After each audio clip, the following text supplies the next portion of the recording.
Okay. सुस्वागतम. Just काही दिवसापूर्वी तुम्हाला एक टेस्ट दिली होती घटक चाचणी एकचा पॅटर्न दाखवण्यासाठी आणि त्याचं सोल्युशन आपण आता इथे बघूयात. कशा पद्धतीने त्याचे उत्तरं काढले जातात वगैरे. इथे पहिला क्वेश्चन तुमच्यासमोर आहे बहुपर्यायी क्वेश्चन 1A. बहुपर्यायी असतो, 4पैकी एक ऑप्शन निवडायचे. 2 रेषांना एका छेदिकेने छेदले असता टिंब कोण तयार होतात. किती कोण तयार होतात बघा. 2 समांतर रेषा आहेत आणि एकच छेदिका आहेत, तर त्या ठिकाणी 8 कोण तयार होतात. म्हणजे किती? 8 कोण. तुम्ही जी सोडवली ती चेक करायची आहेत. बिंदू ए चा निर्देशक -2, बी चा निर्देशक 5 असेल तर डी ऑफ ए बी किती असेल. मग आपण तिथे लिहितो मोठा निर्देशक वजा लहान निर्देशक 5 वजा आणि हा -2 आहे. म्हणजे किती होणार आहे ते 5 अधिक 2. 5 आणि 2 किती होणार आहे 7. सो उत्तर आपलं पर्याय क्रमांक सी असणार आहे. 7 हे उत्तर असेल.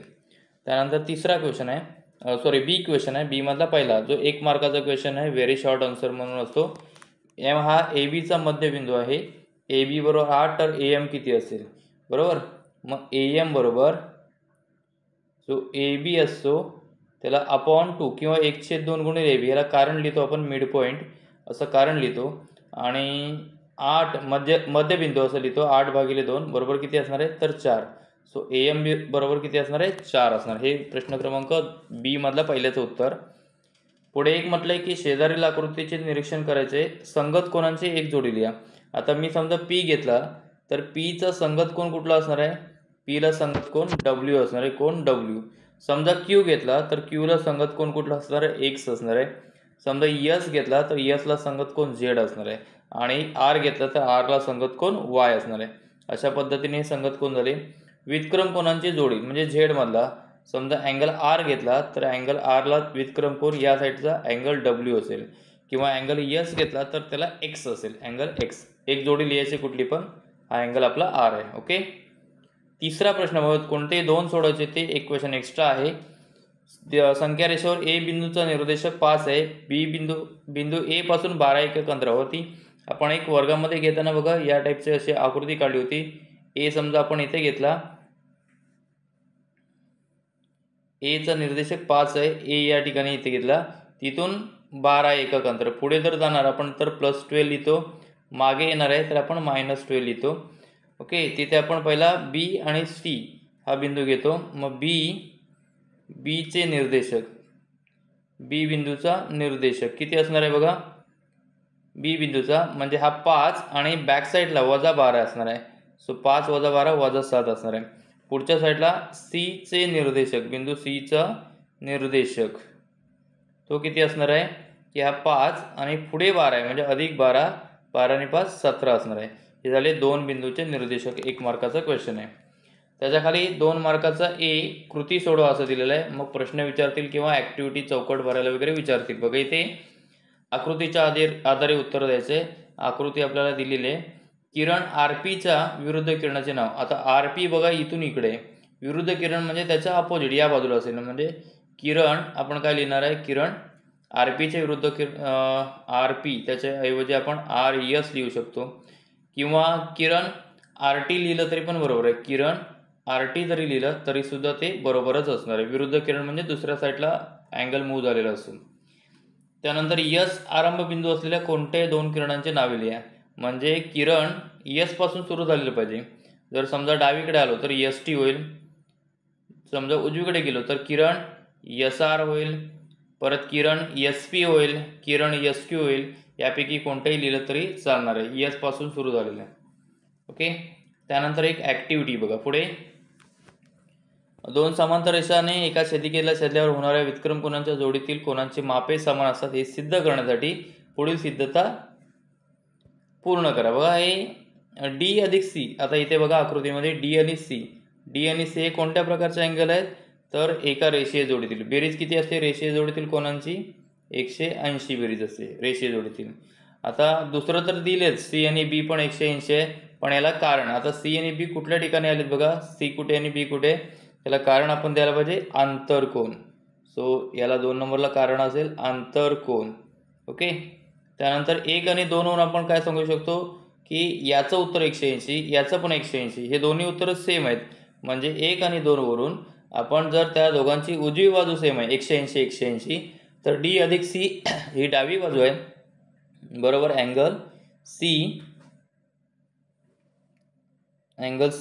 अधिक अँगल बी असं लिहिणार आहे। त्यानंतर सी इकडे पण इकडे पण दोन्ही साईडचा कॅन्सल, डी राहतो तसं इकडे अँगल बी राहतो।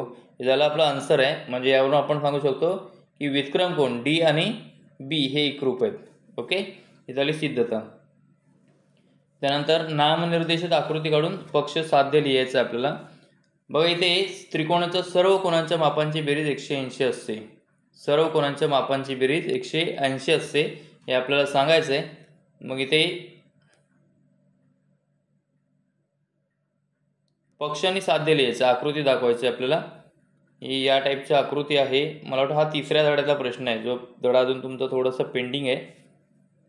मग इथे ए बी आणि सी हा त्रिकोण आहे, त्या सर्व कोणांच्या मापांची बेरीज, हे इथपर्यंत आकृती असेल। पक्ष आपल्याला लिहायचं आहे की त्रिकोण ए बी सी हा एक त्रिकोण आहे, हा एक त्रिकोण आहे असं म्हणता येईल आपल्याला। त्यानंतर साध्य, आपल्याला 2 मार्काचा क्वेश्चन। साध्य काय लिहिता येईल की सर्व कोण म्हणजे अँगल ए बी सी अधिक 3 अक्षरी अँगल बी ए सी अधिक अँगल ए सी बी आणि यांची बेरीज किती असणार आहे तर 180 आहे, हे प्रूव्ह करायचं आहे। 180 आहे, त्रिकोणाच्या तिन्ही कोणाच्या मापांची बेरीज 180। चला उत्तर एवढंच आहे, 2 मार्काचा क्वेश्चन आहे।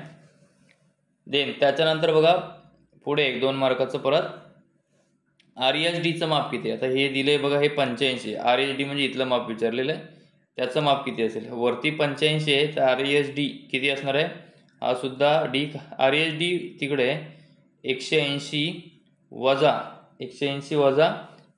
85, कारण लिहायला गेलेला रेषीय जोडीतील कोन, रेषीय जोडीतील कोन, रेषीय जोडीतील कोन। मग 180 वजा 85 जर केले आपण तर उत्तर येणार आहे 95। हा झाला पहिला 1 मार्काचा भाग, राईट। त्याच्यानंतर MGK म्हणजे हा इथल्या बाजूचा आहे बघा, हा इकडचा वरचा दिलाय, इकडचा विचारलाय, त्याला बाह्य व्युत्क्रम कोन म्हणतो। अँगल MGK बरोबर 85 डायरेक्ट लिहिलंय आणि याला कारण आहे बाह्य व्युत्क्रम कोन, बाह्य व्युत्क्रम कोन, बाह्य व्युत्क्रम कोन या पद्धतीने आपण डायरेक्ट लिहू शकतो। बघा बाह्य व्युत्क्रम कोन असे असतात, ही रेषा असतील तर इथला आणि इथला हे एकरूप असतं, त्याला बाह्य व्युत्क्रम कोन असं म्हणतो आपण।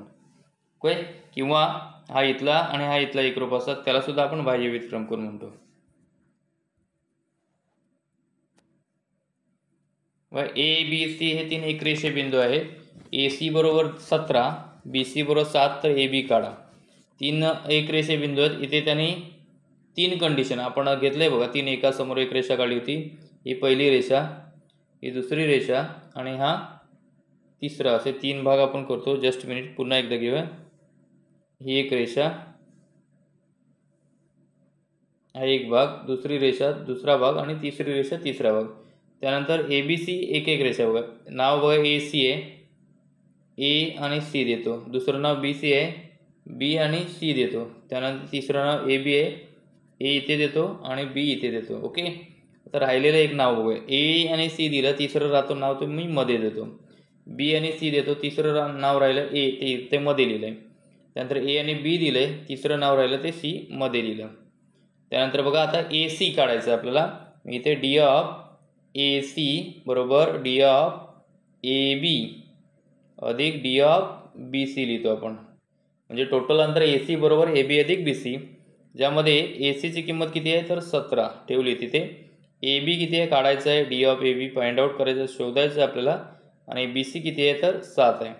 मग 17 अधिक 7 आहे ते इथे आले वजा 7 बरोबर D ऑफ AB, म्हणजेच D ऑफ AB बरोबर किती असणार आहे तर 10। हे एक आन्सर झालं आपलं, राईट। दुसरं येऊया आता, D ऑफ BC बरोबर टोटल BC आहे बरोबर D ऑफ AB, BA म्हणा किंवा AB म्हणा, अर्थ same, D of AC okay, total अंतर बरोबर स्टेप बाय स्टेप अंतरांची बेरीज. बी सीची किंमत आपल्याकडे दिलेली आहे 7 आहे. बी सीची किंमत प्रश्न दिलेले आहे 7. ए बी आपल्याला काढायचं आहे. D of A B as it is plus D of A C 17. मग 7 वजा 17 येईल इकडे, अधिक 17 ते राहिला डी ऑफ ए बी. बरोबर उत्तर येईल D of A B is equal to वजा 10. मोठ्या संख्येचं चिन्ह 17चं, पण याला आपण काय म्हणतो, अशक्य. हे उत्तर अशक्य असणार. का अशक्य असणार आहे, तर डिस्टन्स कधीच निगेटिव्ह नसतो. डिस्टन्स नेवर निगेटिव्ह, अंतर कधी ऋण नसतं. आणि तिसरा जो भाग आहे ए सी बी दिला आहे, पण टोटल अंतर आपण ए बी म्हणेल. D of A B is equal to D of A C plus D of B C. मग डी ऑफ ए बी काढायचं आहे आपल्याला as it is. D of A C दिलेला आहे 17 आणि बी सी आहे 7. 17 आणि 7 बेरीज केली तर 24. D of A B is equal to 24. असे 2 उत्तर येतील आणि एक उत्तर इम्पॉसिबल म्हणता येईल. ओके, या पद्धतीने हा प्रश्न असेल. त्यानंतर नेक्स्ट पुन्हा एकदा एक ॲक्टिव्हिटी दिलेली आहे. बी बिंदूपासून समदूर असणारे बिंदू कोणते. तर एक बिंदू लिहू शकतो, पॉईंट म्हणजे बिंदू इकडे बी पासून आहे ना समदूर, म्हणजे आपण इकडे 2 पावलं पुढे गेलो तर सी आहे अँड 2 पावलं मागे आलो तर ए आहे. हा एक झाला. किंवा बी पासून 1 2 3 4 पावलं गेलो पुढे तर डी, 4 पावलं मागे आलो तर पी, म्हणजे डी अँड पी असं पण देऊ शकतो. स्टेपमध्ये क्यू पासून समदूर असणाऱ्यांची एक जोडी लिहा.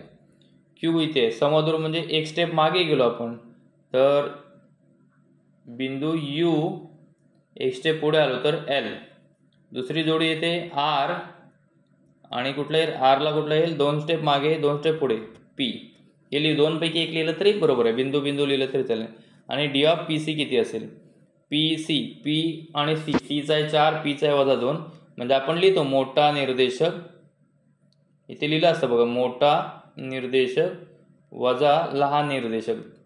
बरोबर, मोठा निर्देशक आहे पी सी, पीचा पॉईंट आहे वजा 2. सी किती आहे बघा इथे 4, मोठा आहे 4, म्हणजे 4 वजा 2.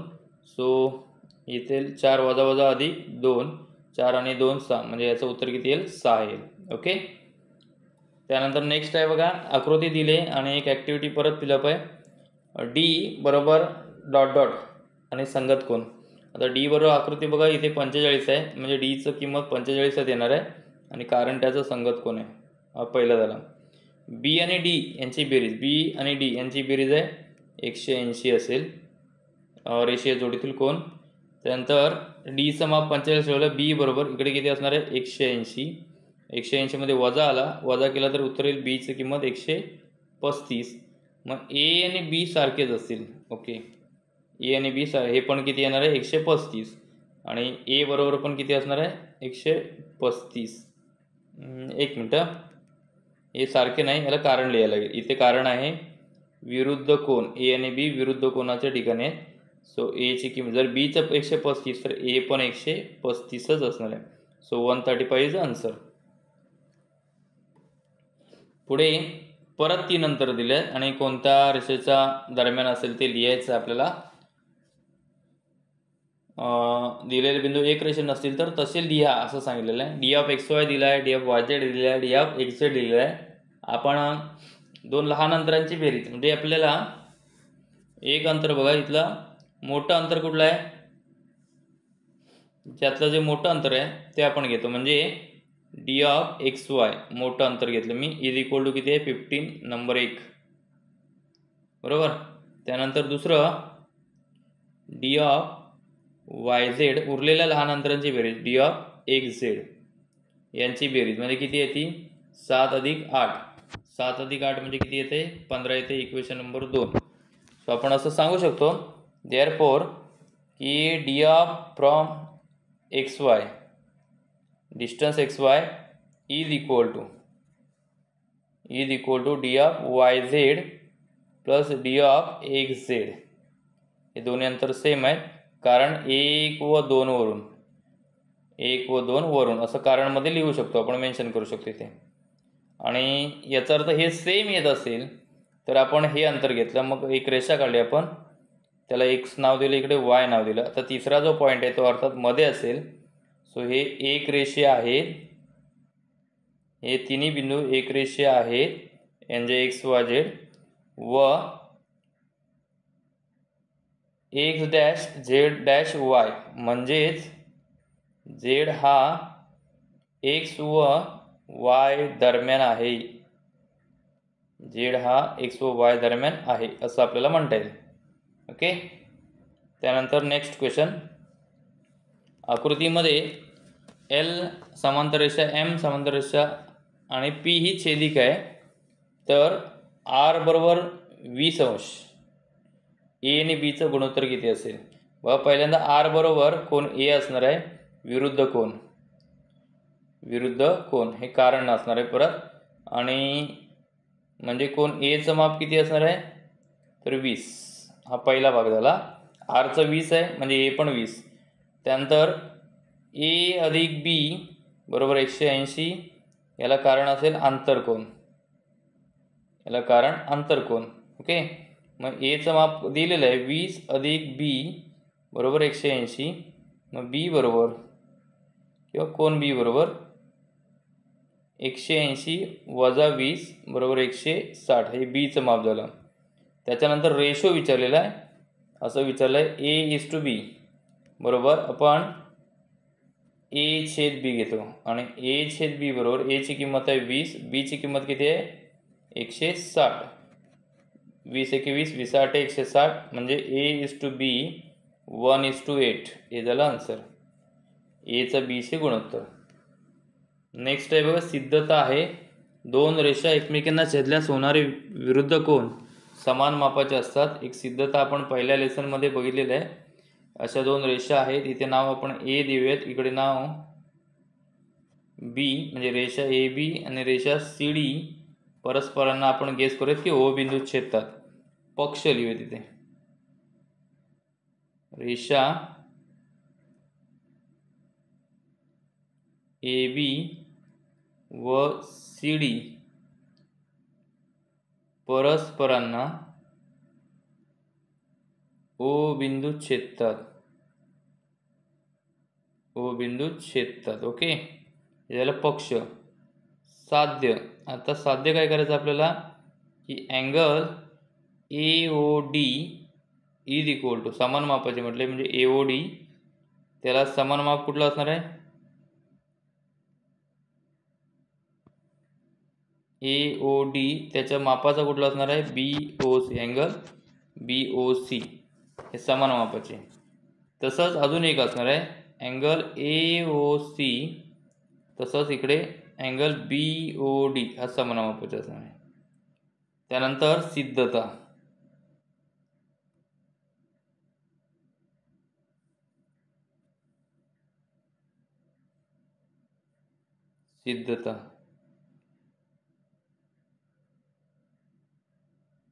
सिद्धता त्यामध्ये आपण वरचा आकृती बघायला गेला. आता हा जो भाग आहे AOD हा इथून इथला कोन आणि हा कोन हे रेषीय जोडीतील आहे ते दाखवायचे. म्हणजे angle AOD plus angle AOC बरोबर 180. याला रिझन दाखवायला लागेल इथे, बिकॉज रेषीय जोडीतील कोन असं लिहिणार आहे ते. याला नंबर 1 असणार आहे आणि याला सेम तसंच. आता बघा AOD आणि BOD, अँगल AOD आणि हा घेतला आणि हा इकडचा घेतला दोन्ही, प्लस अँगल BOD बरोबर पण 180. याला नंबर 2 आणि कारण सेम असेल रेषीय जोडीतील कोन जे वरती लिहिणार आपण ते. फ्रॉम 1 and 2, 1 आणि 2 वरून, 1 व 2 वरून. 1 आणि 2 वरून काय सांगता येईल की दोघांचं उत्तर 180 येते. म्हणजे AOD अधिक AOC बरोबर AOD पुन्हा दुसऱ्याची डावी बाजू अधिक BOD. हे दोन्ही ठिकाणी AOD कॅन्सल केला, राहिला अँगल AOC बरोबर अँगल BOD. म्हणजे आपल्याला बघा हा भाग प्रूव्ह झाला 2 नंबरचा. याच पद्धतीने सिद्ध करू शकतो की अँगल ए ओ डी राहिलेला भाग ए ओ डी बरोबर अँगल बी ओ सी हे आपण सिद्ध करू शकतो. अशी सिद्धता आहे छोटीशी. त्याच्यानंतरचं वाक्य बघा, फक्त मी सांगतो इथे आता. खालील विधाने सशर्त रूपात लिहा. पहिला, समांतरभुज चौकोनाचे सम्मुख कोन एकरूप असतात. सशर्त म्हणजे जर एखादा चौकोन समांतरभुज असेल तर त्याचे सम्मुख कोन एकरूप असतात. झालं उत्तर. आयताचे कर्ण एकरूप असतात. याचं सशर्त कसं असेल, जर एखादा चौकोन आयत असेल तर त्याचे कर्ण एकरूप असतात. हे झालं सशर्त विधान. व्यत्यास लिहायचे पुढच्या दोन विधानाचा. दोन समांतर रेषा व छेदिका दिली असता होणारे व्युत्क्रम कोन एकरूप असतात. जर उलटा वापरायचा, दोन रेषांमधील व्युत्क्रम कोन एकरूप असतील. जर दोन रेषा व छेदिका दिली असेल तर त्यामधील व्युत्क्रम कोन एकरूप असतील. जर दोन रेषा व छेदिकेमधील व्युत्क्रम कोन एकरूप असतील तर त्या रेषा समांतर असतात. पुन्हा एकदा ऐका, जर दोन रेषा व छेदिकामधील व्युत्क्रम कोन एकरूप असतील तर त्या रेषा समांतर असतात. आणि ह्याचं उलटं वाक्य काय आहे बघा, प्रत्येक समभुज चौकोन चौरस असतो. जर एखादा चौकोन चौरस असेल तर तो समभुज चौकोन असतो. जर एखादा चौकोन चौरस असेल तो समभुज चौकोन असतो. या पद्धतीने उत्तर आलेले आहे. तरीसुद्धा काही क्वेरी तुम्हाला या उदाहरणामध्ये असेल तर एवढ्या ह्या सगळ्या टेस्टमध्ये मला एनी टाईम आपल्या रेग्युलर वर्गामध्ये तुम्ही विचारलं तरी चालेल. ते उदाहरण तुम्हाला जसं पद्धतीने पाहिजे अजून ते मी सिम्प्लिफाय करून देण्याचा प्रयत्न करेन. ओके, ठीक आहे. थँक्यू.